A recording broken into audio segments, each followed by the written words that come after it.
ഗബ്രി എന്ന കണ്ടസ്റ്റന്റിനെ പോലെ ഒരു ചീപ്പ് കണ്ടസ്റ്റന്റ് ബിഗ് ബോസ് മലയാളത്തിന്റെ ചരിത്രത്തിൽ ഇതുവരെ വന്നിട്ടുണ്ടാവില്ല. സുരേഷിന്റെ പിന്നാലെ തന്റെ സ്വന്തം ജെൻഡർ ഓറിയന്റേഷനെ പ്രേക്ഷകർക്ക് ജഡ്ജ് ചെയ്യാൻ വിട്ടുകൊടുത്തിരിക്കുകയാണ് ഗബ്രി. എന്തൊരു ചീപ്പായിട്ടാണെന്നറിയോ എന്ന് ഗബ്രി ജിൻഡോയോട് തർക്കിച്ചത്. ഉത്തരം മുട്ടുമ്പോ കൊഞ്ഞനെ കുത്തും എന്ന് കേട്ടിട്ടേ ഉള്ളൂ എന്ന് ഞാനത് കണ്ടു.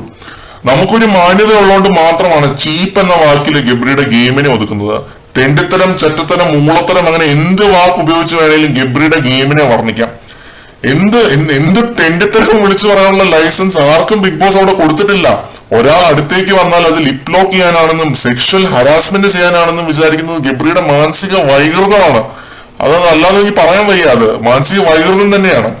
നമ്മുടെ അടുത്തേക്ക് ഒരാൾ തർക്കിച്ച് പ്രൊവോക്കായി വന്നാൽ ഒന്നെങ്കിൽ റോക്കിയെ പോലെ ഒരെണ്ണം പൊട്ടിച്ച് പുറത്തു പോകണം, അല്ലെങ്കിൽ അവിടെ നിന്ന് കട്ടയ്ക്ക് തർക്കിക്കണം. ആണുങ്ങളെ പോലെ നേർക്ക് നേര് നിന്ന് തർക്കിക്കണം. അല്ലാതെ ഇതേപോലെ നാണം കെട്ട തറ വർത്താനം പറയുകയല്ല വേണ്ടത്. ജാസ്മിനൊന്നും ഇത് കേട്ടിട്ട് ഒന്നും തോന്നിയില്ല എന്നാണ് ഞാൻ ആലോചിക്കുന്നത്. ഇവന്റെ ഉള്ളിലിരിപ്പ് ഇതാണോ എന്നെങ്കിലും ജാസ്മിൻ ചിന്തിച്ചു കാണില്ലേ?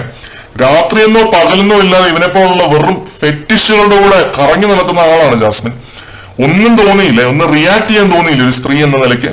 എന്താണ് ജാസ്മിൻ ചിന്തിച്ചിട്ടുണ്ടാവുക എന്ന് എനിക്കറിയില്ല ഇയാളിത് പറഞ്ഞപ്പോ. എന്തായാലും ഗബ്രി എന്താണെന്നുള്ളത് പുള്ളി വീണ്ടും തെളിയിച്ചിരിക്കുകയാണ്. ഉള്ളിലിരിപ്പും സെക്ഷൽ ഹരാസ്മെന്റും ലിപ് ലോക്കും ഒക്കെയാണ് ഗബ്രിയുടെ മൈൻഡിൽ ഫുൾ അതാണെന്നാണ് തോന്നുന്നത്. അവിടെയുള്ള ആണുങ്ങളും പെണ്ണുങ്ങളും എല്ലാം സൂക്ഷിക്കണം. ഗബ്രിയുടെ അടുത്തേക്ക് ചെല്ലുമ്പോൾ ചിലപ്പോൾ പിടിച്ച് കടിക്കും, ജാസ്മിനെ കടിച്ച പോലെ.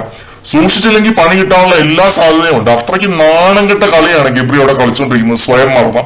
ഇതിൽ കൂടുതൽ എന്തെങ്കിലും പറഞ്ഞാൽ കൂടിപ്പോവും, വ്യക്തിഹത്യയായി പോവും. അതുകൊണ്ട് ഇവിടെ നിർത്തുന്നു. മറ്റൊരു അപ്ഡേറ്റുമായിട്ട് വീണ്ടും കാണാം.